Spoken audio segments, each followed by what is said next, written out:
khususnya dalam hal pemasaran dan juga pemasaran teknologi, yang dimana UMKM sendiri itu menjadi tulang punggung ekonomi rakyat. Banyak UMKM yang mengalami kesulitan dalam memasarkan produk secara luas karena kurangnya pengetahuan digital membuat daya saing UMKM menjadi rendah. Di era digital ini, promosi dan penjualan tidak cukup hanya secara offline. Maka dari itu, mengapa digitalisasi itu sangat penting agar produk lokal bisa menjangkau pasar yang lebih luas, efisien, dan siap bersaing dengan produk luar. Tujuan kami mengadakan edukasi ini yang pertama yaitu membantu UMKM untuk memperkenalkan produk dan melakukan pemasaran secara online. Lalu yang kedua yaitu membantu UMKM untuk memanfaatkan teknologi pembayaran secara digital. Yang ketiga, melatih penggunaan media sosial dan juga platform e-commerce. Yang keempat yaitu meningkatkan pemahaman UMKM tentang tata cara bermedia sosial dengan baik dan juga benar. Sebelum itu saya ingin bertanya apakah ibu-ibu tahu tentang digitalisasi? Saya izin menjelaskan sedikit tentang digitalisasi. Jadi digitalisasi UMKM adalah proses mengalihkan sebagian aktivitas usaha seperti promosi, transaksi, dan juga komunikasi ke media digital. Contoh sederhananya yaitu promosi produk melalui Instagram, dan sekarang yang lagi hype itu adalah melalui TikTok Shop, melalui Tokopedia, dan juga menerima pembayaran non tunai atau sekarang itu bisa disebut sebagai kris. Nah, manfaat dari digitalisasi produk itu apa sih? Yang pertama yaitu produk lebih dikenal luas, tidak hanya lingkup lokal. Jadi kalau kita memasarkan itu melalui media sosial, jadi itu bisa dijangkau banyak daerah. Yang kedua yaitu penjualan berpotensi meningkat. Yang ketiga, peluang kerjasama dan kolaborasinya itu lebih besar. Dan yang terakhir yaitu mampu bersaing dengan produk luar. Lalu strategi dalam promosi yang kita butuhkan secara digital yaitu proses pertama itu mengambil foto produk yang menarik dan juga jelas. Proses keduanya yaitu membuat caption dan deskripsi produk yang informatif dan persuasif. Jadi kalau misal bingung zaman sekarang itu udah ada yang namanya AI. Jadi ibu bisa dibantu melalui AI untuk membuat caption dan juga deskripsi produk. Lalu proses yang ketiga itu membuat hashtag. Contohnya seperti yang pertama ada UMKM Turen atau hashtag produk lokal Malang. Lalu media sosial yang kita gunakan yang pertama ada WhatsApp Business, ada Facebook dan juga Instagram. Lalu proses pertamanya untuk WhatsApp Business sendiri itu yang pertama cocok untuk komunikasi langsung dan juga katalog. Jadi di WhatsApp Business itu ibu-ibu bisa ada fitur katalog, jadi nggak usah menjelaskan itu ada apa aja, tapi pelanggan bisa lihat langsung kalau apa yang kita jual. Lalu yang proses kedua yaitu Facebook, itu mudah dijangkau oleh semua usia. Proses ketiga yaitu Instagram, karena visualnya lebih menarik untuk produk. Proses keempat yaitu marketplace seperti Shopee, Tokopedia, dan juga TikTok Shop. Cara membuat akun bisnis di sini yang Instagram, pertama kita harus punya akun Instagramnya terlebih dahulu. Kalau sudah punya, kita tuh nggak bisa menggunakan Instagram itu Instagram pribadi, tapi harus diubah menjadi Instagram bisnis. Yang pertama itu Instagram profesional, nanti dari profesional itu diganti ke bisnis. Lalu setelah membuat IG, jangan lupa ditaruh di bio itu informasi yang lengkap seperti kontak personnya, lokasinya di mana, dan juga jenis produk apa aja yang kita jual. Lalu jangan lupa untuk mengupload foto produk dan juga menggunakan highlight yang itu dari story. Untuk WhatsApp sendiri, kita bisa menggunakan WhatsApp Business. Lalu kita menggunakan fitur katalog untuk menampilkan produk-produk apa aja yang kita jual. Nah, ini untuk tips foto produk untuk pemula, yaitu yang pertama menggunakan cahaya alami. Itu kita bisa memfoto produk itu di luar ruangan. Jadi kita nggak bisa di dalam ruangan karena biasanya tuh kurang bagus ya kalau misal device-nya kurang mendukung. Jadi kita bisa memanfaatkan cahaya-cahaya di luar. Lalu yang kedua yaitu mengambil background netral, jadi bisa dari warna putih atau dari warna coklat.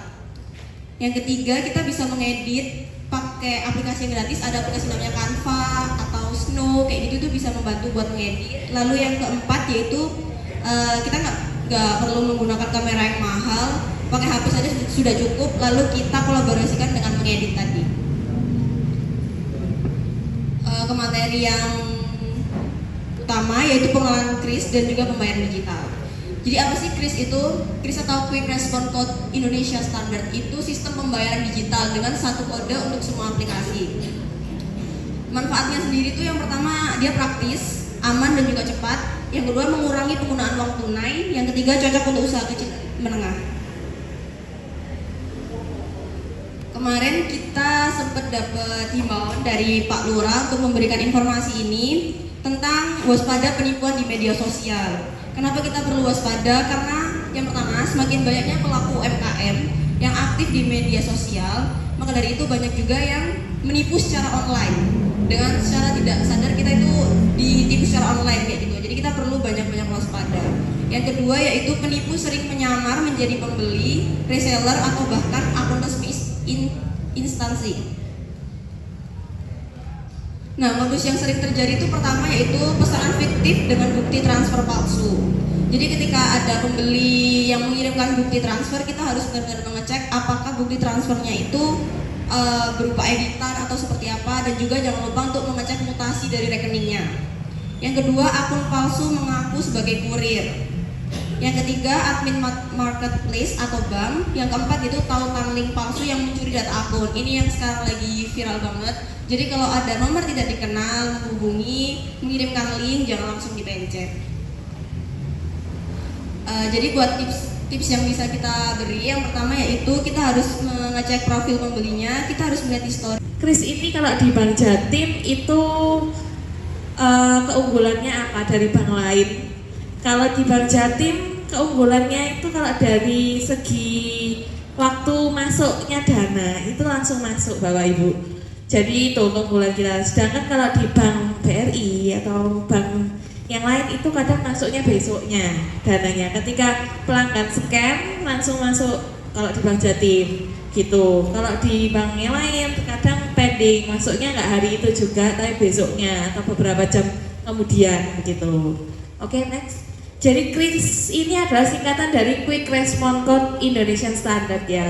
Jadi KRIS ini itu semua bank ada ya Bapak Ibu. Jadi ini adalah program dari Bank Indonesia. Bank Indonesia punya program yaitu KRIS ini nanti merupakan standar kode nasional untuk gerbang pembayaran. Gerbang pembayaran untuk penerimaan dana dari bank-bank tanpa biaya admin. Oke, next. Jadi kenapa sih Bapak Ibu pelaku UMKM itu harus menggunakan KRIS? Ya, pertama karena mudah, cukup satu kode QR code langsung nanti masuk dananya. Terus cepat, transaksi berlangsung dalam hitungan detik dan langsung masuk ke m-banking. Terus ketiga aman dan juga pastinya efisien untuk membantu untuk pelanggan yang tidak bawa uang cash atau uang tunai bisa lihat KRIS ini. Oke, next. Nah, jadi syarat pendaftaran KRIS itu kalau di Bank Jatim hanya membutuhkan email dan nomor HP aktif. Dua itu untuk syaratnya. Oke, next.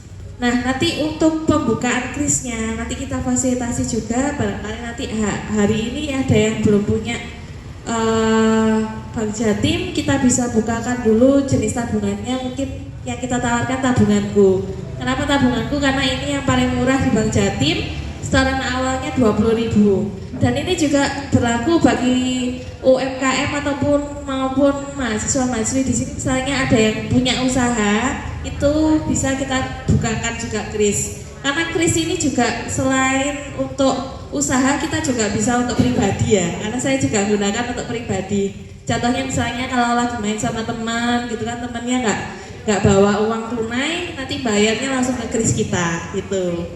Jadi enaknya gitu Bapak Ibu. Jadi selain untuk memudahkan transaksi penjualan, KRIS ini juga sebenarnya juga saya pakai untuk misalkan saya top up ke OVO, GoPay gitu kan. Kalau top up OVO, GoPay kan misalkan 100.000 atau 50.000. Nanti misalkan ada kebutuhan desak, saya KRIS sendiri ke KRIS saya, masuk Bank Jatim lagi gitu.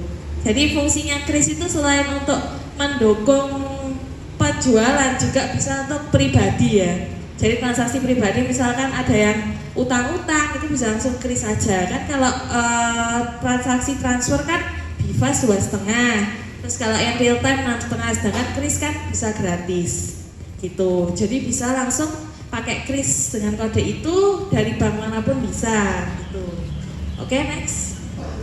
Jadi monggo Bapak Ibu sekalian yang belum punya atau mau daftar kris bisa hari ini. Nanti juga kita ada hadiah menarik bagi yang mendaftar hari ini gitu. Untuk krisnya sendiri itu nanti kita proses, dan barangkali Bapak Ibu atau adik-adik mahasiswa di sini ada yang sudah punya Bank Jatim, bisa langsung kita buatkan. Tapi Bank Jatimnya harus Bank Jatim Turen ya. Kalau Bank Jatim lainnya kita masih belum bisa gitu. Jadi yang belum punya Bank Jatim cabang Pembantu Turen bisa buka dulu di Bank Jatim cabang Turen. Nanti baru kita bisa buatkan kode krisnya.